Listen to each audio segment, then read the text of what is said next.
Meanwhile, the four Eastern or Orthodox patriarchs continued to carry on.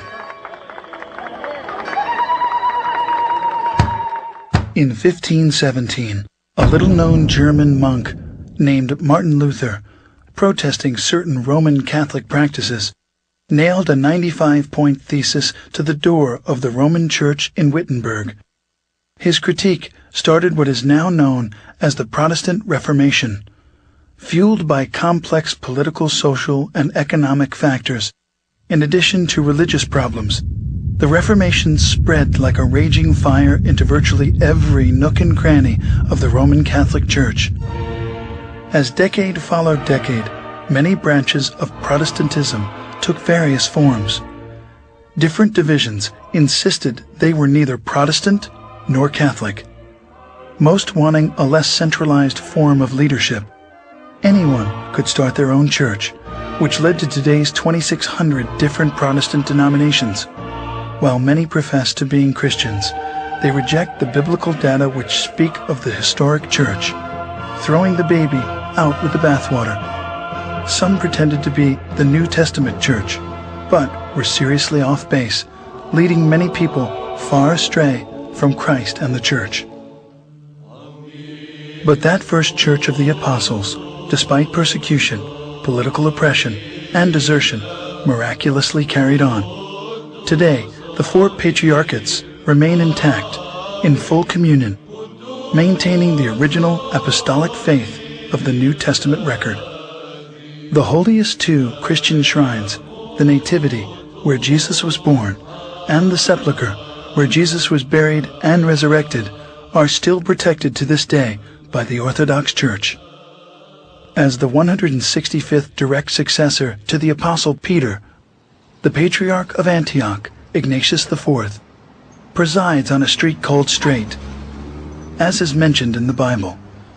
Patriarch Ignatius IV took his name after the great martyr Ignatius I, who was the third to preside on the throne of Antioch from 67 to 107 AD.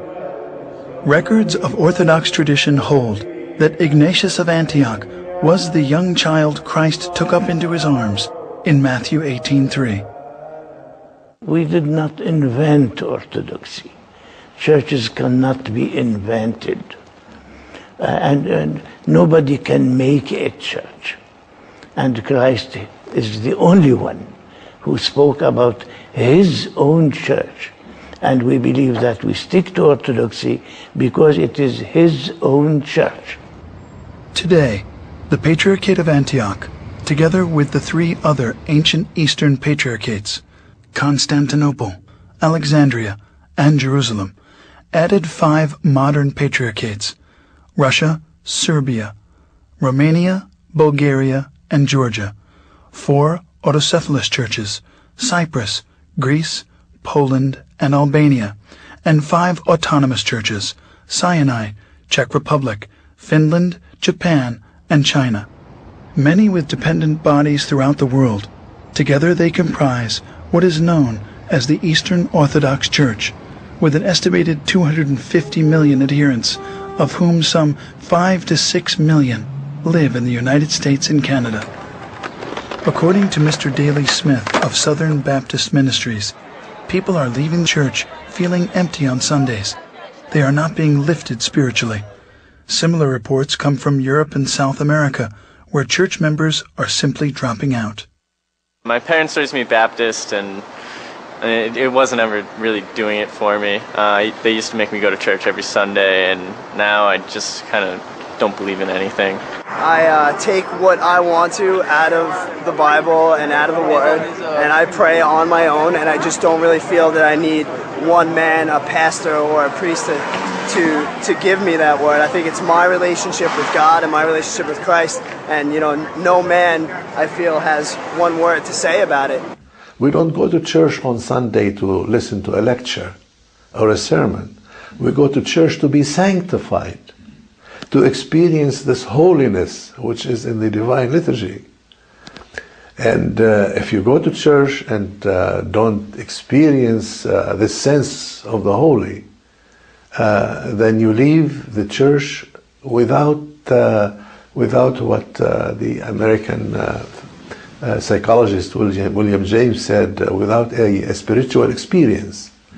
And we go to church to have a spiritual experience and be in communion, not only with God, but with each other.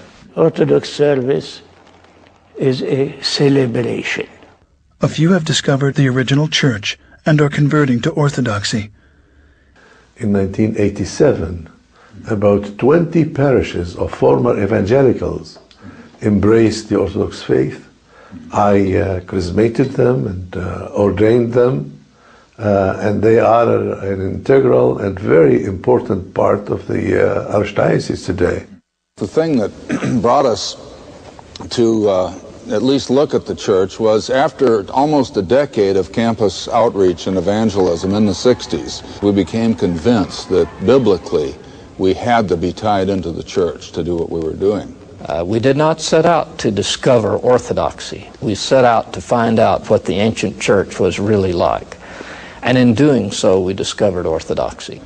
O you Orthodox Christians, may the Lord God remember His heavenly kingdom, always, now, and ever, and unto the ages of ages. From the beginning, the breaking of the bread and wine was kept at the very center of Christian worship. The uniqueness of Orthodoxy and how it differs from Protestantism is this, that we do not, through the Divine Liturgy, we do not tell people what Christ said only. Through the sacrament, which we call communion or the Eucharist, Eucharistia, we tell people what Christ indeed did.